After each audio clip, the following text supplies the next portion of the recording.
स्वादिष्ट मेनूमध्ये आपले स्वागत आहे। आज आमची बघा खानदेशी मुरमुरे आणलेले आहे आणि याचा चिवडा कसा बनवायचा मी तुम्हाला दाखवते। साधी सोपी रेसिपी आहे, नक्की बघा। हे बघा मैत्रिणींनो, आपण साधी सोपी रेसिपी चिवडा बनवतोय मुरमुऱ्याचा, तर त्यासाठी लागणारे साहित्य बघा।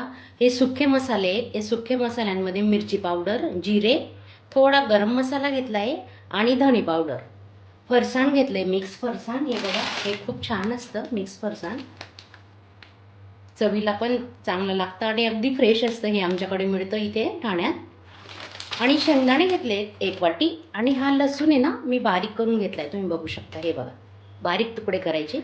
चला आता आपण चिवडा बनवायला घेऊ। आपण तेल टाकतोय, हे बघा, अर्धा चमचा। त्याच्यापेक्षाही कमी टाकलं तर काही हरकत नाही। आपण पोहे खातो ना, ते 2 ते 3 चमचे आपण तेल वापरलेलं आहे। आता तेल चांगलं गरम झालं की आपण त्याच्यात शेंगदाणे तळून घेऊ। तुम्ही याच्यात आहे ना मक्याचा पोहे वापरू शकता, पण ते तळलेलं असतं ना, म्हणून मी मक्याचे पोहे काही वापरत नाही आहे। आणि हा जो चिवडा आहे हा लहान मुलांना पण खायला काही हरकत नसतं, कारण त्याच्यात तेलाचा वापर आपण कमी केलेला आहे। तेल गरम झालेलं आहे, शेंगदाणे तळून घेऊ।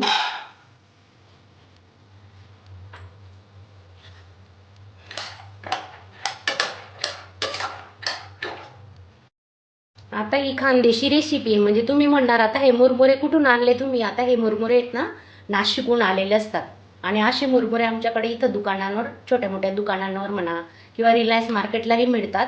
हे बघा, असे बारीक असतात ते मुरमुरे, तुम्ही पाहून घ्या। हे बघा, तुम्हाला दाखवते मी। आणि यांचा चिवडा छान लागतो।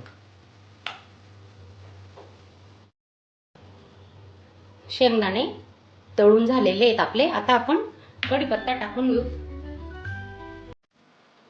कढीपत्ता आहे ना धुवून घ्यायचा, कारण काय असतं त्याच्यावर आहे ना औषध वगैरे मारलेलं असतं, म्हणून स्वच्छ धुवून घ्यायचा आणि मगच आपण यूज करायचा कढीपत्ता कधी।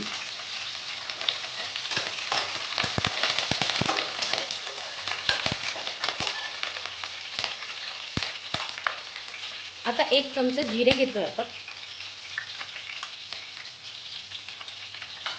जिरे ना चांगले तडतडले पाहिजेत बघा, फुलले पाहिजे, तरच त्याची टेस्ट येते, नाहीतर नाही येणार। जर कच्चं राहिलं ना मग चवीला ते बरोबर नाही लागत।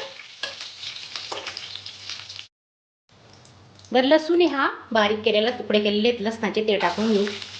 लसूणही आपण आता चांगला लाल करून घेतोय बघा, चांगला तांबूस रंगाचा होईपर्यंत त्याला परतून घ्यायचं तेलामध्ये।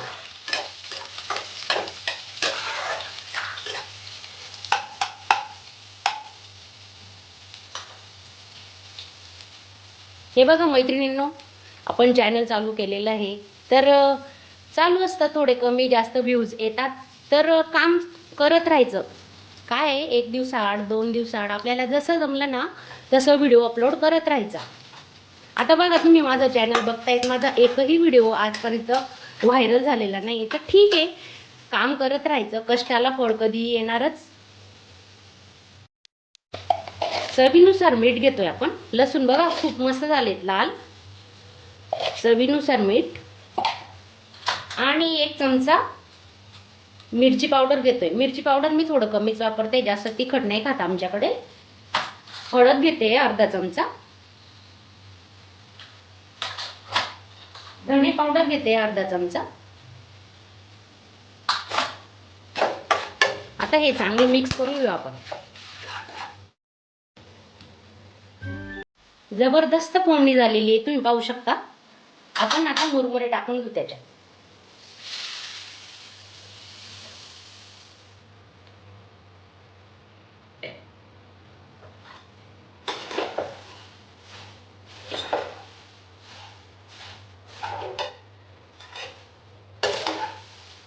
हे बघ, असं व्यवस्थित चांगलं खाली वर झालेले पाहिजेत, हे पहा। आणि कुरकुरीत चिवडा होण्यासाठी ना गॅस एकदम स्लो ठेवलाय मी, हे पहा, तुम्ही पाहू शकता। आता हे चांगले परतवले गेले ना, पूर्ण कलर आला पाहिजे हळदीचा, चटणीचा, त्याला चांगलं मिक्स झाल्याशिवाय ना त्याला चव येणार नाही। हे बघा मैत्रिणींनो, मी तुम्हाला एक सांगते, महत्त्वाची टीप आहे बघा, तुम्ही पण लक्षात ठेवा। मी ही चूक केली बघा, स्टार्टिंगला मी 1-2 वर्ष चॅनल चालू केलं, पण मध्ये मला थोड्या अडचणी आल्या. माझा नातू लहान असल्यामुळे मला व्हिडिओ अपलोड करता आले नाहीत. तर असं न करता कमीत कमी निदान 2 दिवसाआड 3 दिवसाआड तरी व्हिडिओ अपलोड झालाच पाहिजे. आता माझं चॅनल गेल्या वर्षापासून मार्चपासून कंटिन्यू चालू आहे. माझे व्हिडिओ कंटिन्यूच असतात. तर असं न करता व्हिडिओ अपलोड करत राहा. ठीक आहे, आजारपण आहे, लग्न आहे, काही अडचणी आल्यात तरी काही हरकत नाही. पण 8 दिवसाच्या वरती 1 महिना झाला आणि आपण व्हिडिओ अपलोड करतो, असं करू नका. मला तुम्हाला सगळ्यांना विनंती आहे, जर आपल्याला पुढे जायचं असेल, यूट्यूबवर काम करायचं असेल, तर आपल्याला ही मेहनत तर करावीच लागणार आहे. आणि माझा हा व्हिडिओ तुम्हाला कसा वाटला तर मला कमेंट बॉक्समध्ये नक्की सांगा. तळलेले शेंगदाणे, मिक्स फरसाण, तुम्ही तुमच्या आवडीनुसार कुठलंही फरसाण वापरू शकता. 1 महिना टिकणारा चिवडा आहे हा. याला काही होत नाही. तुम्ही आरामात करू शकता. आणि कुठे तुम्हाला बाहेर ठिकाणी जायचं असेल 8 दिवस 15 दिवस, तर याला आहे ना थोडा थंड करायचा आणि नंतरच पॅक करायचा, पॅक डब्यात ठेवायचा थंड झाल्यावर. तर याला 8 दिवस 15 दिवस काय तुम्ही 1 महिनाही वापरू शकता. चिवडा आपला तयार झालेला आहे. गॅस बंद केला आहे मी. तर कुरकुरीत होण्यासाठी हे बघा, झाकण ठेवायचं. अर्धा तास तरी असा चिवडा झाकून ठेवा. खूप छान होतो. तुम्हीही नक्की ट्राय करा. धन्यवाद. अशा चमचमीत झणझणीत रेसिपी पाहण्यासाठी स्वादिष्ट मेनू चॅनलला सबस्क्राईब करा आणि बेल आयकॉनवर क्लिक करा.